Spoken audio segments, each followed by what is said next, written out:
వీడియోలో శ్రీకృష్ణుడు ఎంతో అద్భుతంగా నిర్మించిన ద్వారకా నగరం సముద్రంలో మునిగిపోవడానికి గల కారణం ఏమిటి? అసలు ద్వారకా నగరానికి ఏమైంది? ఎవరి శాపం తగిలింది? మహావిష్ణువు అవతారమైన శ్రీకృష్ణుడు కేవలం బాణం తగిలి ఎందుకు చనిపోయాడు? ఇలాంటి ఎన్నో ఆసక్తికరమైన విషయాల్ని ఇప్పుడు తెలుసుకుందాం.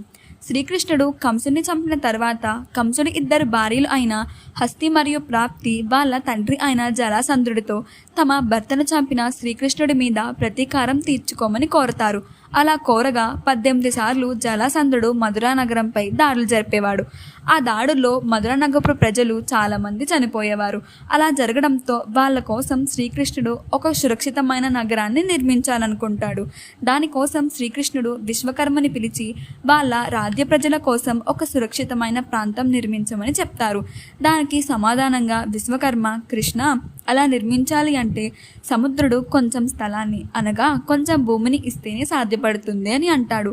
అలా విశ్వకర్మ అనడంతో శ్రీకృష్ణుడు సముద్రుణ్ణి కోరగా సముద్రుడు 12 యోజనాల స్థలం ఇస్తాడు. విశ్వకర్మ నగరాన్ని 2 రోజుల్లో నిర్మించారు. ఆ నగరానికి అనేక ద్వారములు ఉంటాయి కనుకే ఆ నగరాన్ని ద్వారకా అని పిలిచారు. ద్వారకా నగరం చార్ధామంలో ఒకటిగా మరియు సప్తపురిలో ఒకటిగా పిలువబడుతుంది.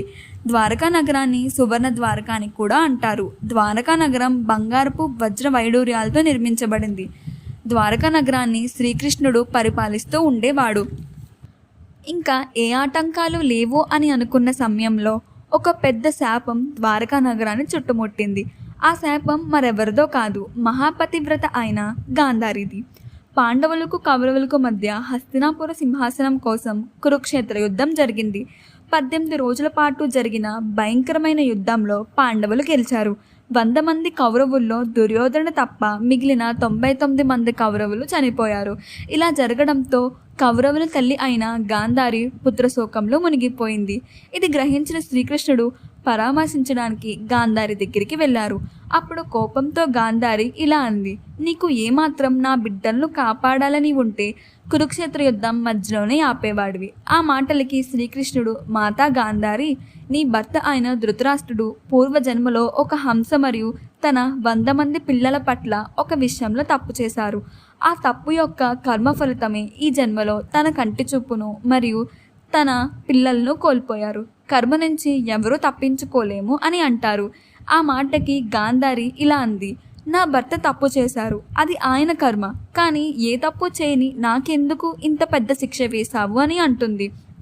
నువ్వు నీ రాజవంశపు నాశనాన్ని చూస్తావని మరియు కుట్రతో చంపబడి ఒంటరి మరణాన్ని పొందుతావని శపించింది.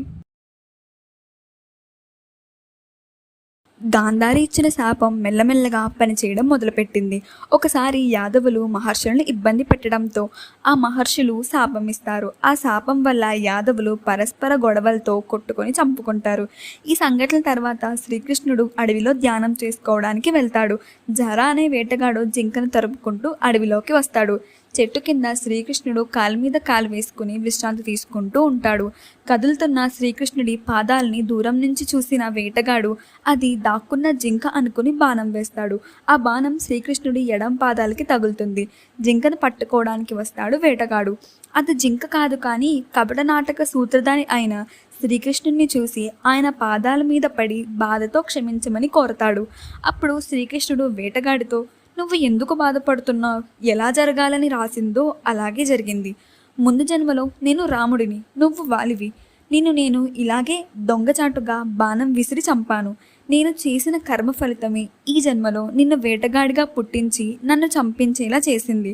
జగత్తును నడిపించే నాకే కర్మ నుంచి తప్పించే అవకాశం లేదు అని శ్రీకృష్ణుడు అతని శరీరాన్ని వదిలేస్తాడు. శ్రీకృష్ణుడు మరణించిన 7 రోజులకి ద్వారకని సముద్రదేవుడు ముంచేస్తాడు. ద్వారకా నగరం మునగడంతో ద్వాపరయుగం ముగిసింది.